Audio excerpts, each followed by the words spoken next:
বাংলা বললেই বাংলাদেশি তকমার অভিযোগ, নির্যাতনের অভিযোগ। এবার বাইরের রাজ্যে বাঙালি এ রাজ্যের কেউ আক্রান্ত হলে দিল্লি ঘেরাওয়ের হুঁশিয়ারি অভিষেক বন্দ্যোপাধ্যায়। রোজই করছে ওরা বদমাইশি, আমরা তো রোজই পাচ্ছি দুটো চারটে করে ঘটনা বেড়েই চলছে যতদিন যাচ্ছে। আমরা এটা নিয়ে যা করার করব, দরকার হলে আমরা বলেছি দিল্লি ঘেরাও করব, আমরা একটা বাংলার মানুষের উপর অত্যাচার করতে দেবো না।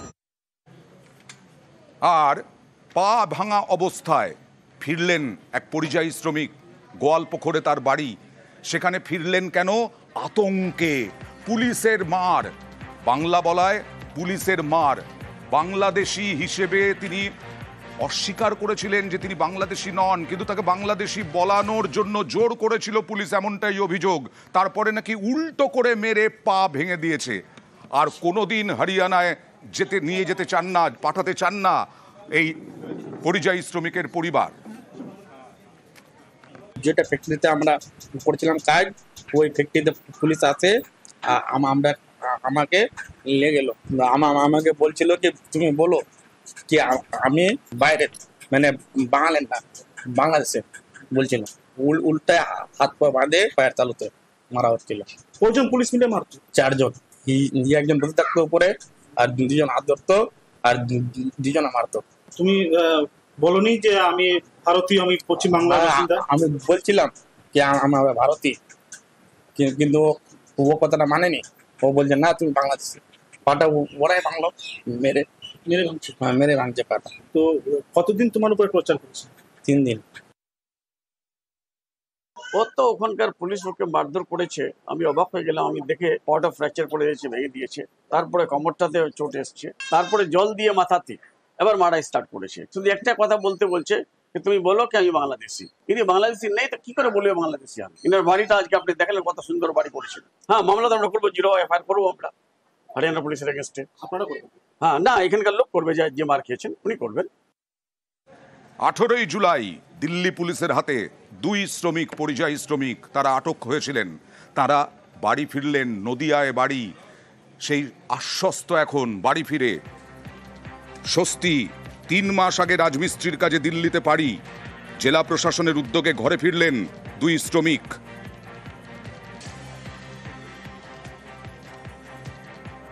রাত 12টা বাজে আমাদের দরজায় আওয়াজ করে, ওরা মদ খেয়ে আসে, 4-5 জন আসে, এসে আমাদের দরজায় জোরে জোরে নাটি দিয়ে বাড়ি কার দেখায়, আবার কারগুলো ভালো করি দিয়ে আমাদের সবাইকে তোলে, দিয়ে আমাদের সোনা থানায় নিয়ে যায়। 180 জনের মধ্যে অনেকজনকে মার টর্চার করেছে, আমরা শুনেছি, ওরা বলেছে।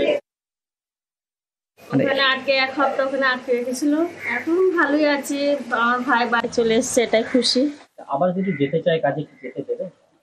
না, কেন, এখন বাইরে এখন বিশাল মানে ঝামেলা চলছে, মারপিট চলছে।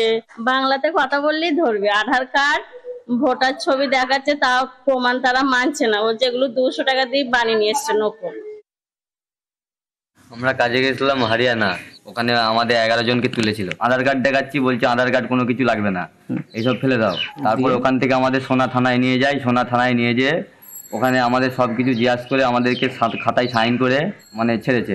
তারপর থানা থেকে কাগজ পাঠানো, তারপর থানা থেকে কাগজ পেটিয়েছে, থানার ওখানে প্রুফ গেছে, তারপর আমাদেরকে ছেড়েছে।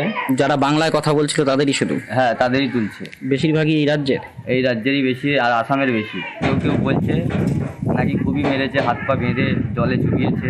তা এখন যা সিচুয়েশন, এখন কাজে যেতে ভয় লাগছে অল্প একটু।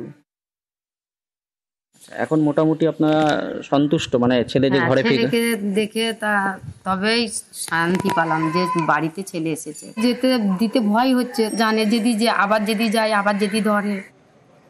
গত কয়েকদিন আগে থেকেই 26-এর বিধানসভা নির্বাচনের দিকে তাকিয়ে বাংলা আবেগে শান তৃণমূলের। বালুরঘাটে বিভিন্ন দোকানে ব্যানার, হোর্ডিং বাংলায়। বালুরঘাটের ছবি দেখুন। পুরসভার উদ্যোগকে সাধুবাদ বালুরঘাটবাসীর। নির্দেশিকা জারির পথে বালুরঘাট পুরসভা। বোর্ড অফ কাউন্সিলরের মিটিংয়ে সেটা অলরেডি কয়েক মাস আগে সিদ্ধান্ত গ্রহণ করা হয়েছে যে বালুরঘাট পৌরসভার অন্তর্গত সমস্ত যারা ব্যবসায়ী আছে, কমার্শিয়াল প্লেসগুলো যেভাবে আছে, সেখানে আমরা বাংলা ভাষাকে ম্যান্ডেটরি করছি সেই সাইনবোর্ডগুলোতে বিজ্ঞাপন প্রেরণ করার ক্ষেত্রে। বাংলা ভাষাটা বাধ্যতামূলক থাকবে, পাশাপাশি অন্য ভাষায় কেউ লিখতে পারে। এই বাংলা ভাষাটার প্রচলনটাকে আরও বাড়ানোর জন্য আজকে এই সিদ্ধান্তটা আমরা গ্রহণ করেছি। তাই খুব দ্রুততার সঙ্গে বালুরঘাট পৌরসভা এটাকে ইমপ্লিমেন্ট করার জন্য আমরা মাঠে আছি। বাঙালি হিসেবে তো আমি এটাকে খুবই গৌরব বোধ করছি আর কি। সাধুবাদ জানাই পৌরসভাকে। যদি সত্যিই সব ভোট বাংলাতে হয় প্রথমে, তো আমাদের নিঃসন্দেহে একটা আনন্দের ব্যাপার। দ্বিতীয়ত হচ্ছে বাংলা ভাষা নিয়ে এখন যে অবস্থা চারিদিকে যাচ্ছে, সেখান থেকে এটা পৌরসভার একটা খুব ভালো উদ্যোগ। যারা পড়াশোনা জানে না তাদের পক্ষে অনেক প্রস্তাব করা বা এই করা অসুবিধা হয়, সেটা বাংলা দেখা হলে সহজেই তারা পড়তে পারে।